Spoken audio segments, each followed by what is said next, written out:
Cinema ನೋಡದೇ ಇದ್ದವರಿಗೆ ನಿಮ್ಮ ಪಾತ್ರದ ಬಗ್ಗೆ ಹೇಳ್ಬೋದಾ?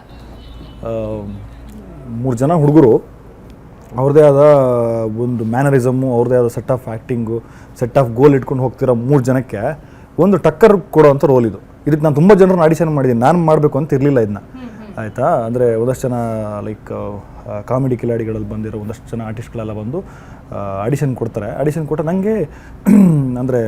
ನನಗೆ ಅದು ಆ್ಯಕ್ಟಿಂಗ್ ಫಾರ್ಮ್ ಬೇರೆ ಥರ ಬೇಕಾಗಿತ್ತು. ಅಂದರೆ ಈ ರೆಗ್ಯುಲರ್ ಜರ್ಕ್ ಕೊಡೋವಂಥ ಕಾಮಿಡಿ ಆಗಲಿ ಬೇರೆ ಥರದ್ದಲ್ಲ, ಅಲ್ಲದೆ ಈ 3 ಜನರದ್ದೇ ಆ್ಯಕ್ಟಿಂಗ್ ಫಾರ್ಮಲ್ಲಿ ಒಂಚೂರು ಬೇರೆ ರಿದಮಲ್ಲಿ ಬೇಕಿತ್ತು, ಆಯಿತಾ. ಸೊ ಅದನ್ನು ಬೇರೆ ಹುಡುಕಿ ಅಂದರೆ ಬೇಸಿಕಲಿ ಥಿಯೇಟ್ರ್ ಬ್ಯಾಕ್ಗ್ರೌಂಡಿಂದ ಬಂದವನಾಗಿದ್ದರಿಂದ ನಂಗೆ ಸ್ವಲ್ಪ ಆ್ಯಕ್ಟಿಂಗ್ ಗೊತ್ತಿತ್ತು, ನಾನೇ ಮಾಡೋಣ ಅಂತ ಅಂದ್ಕೊಂಡೆ. ಇದು ಒಂದು ರೀಸನ್. ಆದರೆ ಇನ್ನೊಂದು ಬಡ್ಜೆಟ್ ಫ್ರೆಂಡ್ಲಿ ನಾನೇ ಮಾಡಿಬಿಟ್ರೆ, ಅಂದರೆ ಸಿನಿಮಾ ನಂಬರ್ ಆಫ್ ಶಾರ್ಟ್ಸ್ ತುಂಬ ತೆಗೆಯೋದಕ್ಕಿತ್ತದು, ಆಯಿತಾ. ಅಂದರೆ ನಾವು ತೀರ್ಥಹಳ್ಳಿಲಿ ಇಡೀ ಸಿನಿಮಾ ಒಂದು ಕಾಲು ತಿಂಗಳು ತೀರ್ಥಹಳ್ಳಿಲೇ ಮಾಡಿದ್ರಿಂದ ಈ ಪಾತ್ರ ಮಾಡೋನಿಗೆ ನಾವು ಪ್ರತಿ ಸಲನೂ ಕರೆಯೋದು ಕಳಿಸೋದು ಮಾಡೋಕ್ಕಾಗಲ್ಲ, ಸಣ್ಣ ಶಾರ್ಟ್ಗೆ.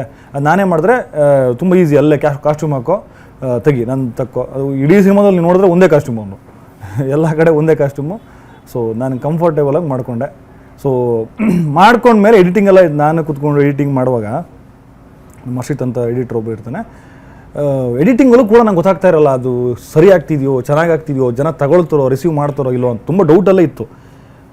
ಫೈನಲಿ ನಾನು ಫಸ್ಟ್ ಶೋ ಆದಾಗ ನನ್ನ ಪಾತ್ರಕ್ಕೆ ಕೊಟ್ಟಿದ್ದ ರಿಯಾಕ್ಷನ್ಸ್ ನೋಡಿಬಿಟ್ಟು, ಅಂದರೆ ಫಸ್ಟ್ ಡೇ ಹೆಂಗಾಯಿತು ಅಂತಂದರೆ ಪ್ರೀಮಿಯರ್ ಶೋದಾಗ ಚೆನ್ನಾಗಿ ರಿಯಾಕ್ಷನ್ ಸಿಕ್ಬಿಡ್ತು.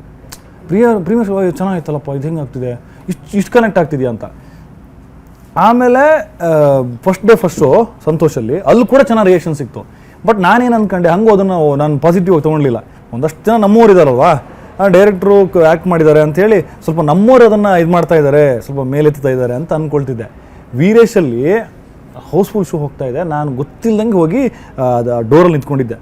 ನನ್ನ ಪೋರ್ಷನ್ ಬಂದಾಗ ಹೆಂಗೆ ರಿಯಾಕ್ಟ್ ಮಾಡ್ತಾರೆ ಅಂತ ಯಾರಿಗೂ ನಾನು ಗೊತ್ತೇ ಇಲ್ಲ. ಆವಾಗ ನನಗೊಂದು ಜೆನ್ಯೂನ್ ರಿಯಾಕ್ಷನ್ ಸಿಗುತ್ತೆ ಆಡಿಯನ್ಸ್ ಆ ಪಾತ್ರಕ್ಕೆ. ಅಂದರೆ ಫಸ್ಟ್ ಹಾಫಲ್ಲಿ ಸುಮ್ಮನೆ ಹಿಂಗೆ ಹೋಗುತ್ತೆ.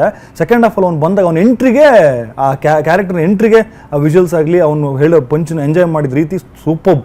ಸೆಕೆಂಡ್ ಹಾಫ್ ಮುಗಿಸಿ ಅವ್ರು ಆಚೆ ಕಡೆ ಬರ್ತೀನಿ, ಟ್ಯಾಲೆಂಟೆಡ್ ಅಂತ ಒಂದಷ್ಟು ಜನ ಒಂದು ಗ್ರೂಪೇ ಬಂದು ಸೆಲ್ಫೀಸ್ ಎಲ್ಲ ತಗೊಳ್ತಾರೆ. ಒಂದಷ್ಟು ಜನ ಗುರ್ತಾನೆ ಹಿಡಿತಿಲ್ಲ ಇನ್ಫ್ಯಾಕ್ಟ್ ಆ ರೋಲ್ ಇರೋದಕ್ಕೂ ಇದಕ್ಕೂ. ಬಟ್ ತುಂಬ ಜನ ಮಾಡ್ತಾರೆ. ಎಷ್ಟೋ ಜನ ಡೈರೆಕ್ಟ್ರ್ ನೀವೇನು ಅಂತ ಗೊತ್ತಾದ್ಮೇಲೆ ಮತ್ತೆ ಅದನ್ನು ಇದು ಮಾಡಿದ್ದಾರೆ. ಸೊ ಚೆನ್ನಾಗಿ ಆಗ್ತಾಯಿದೆ.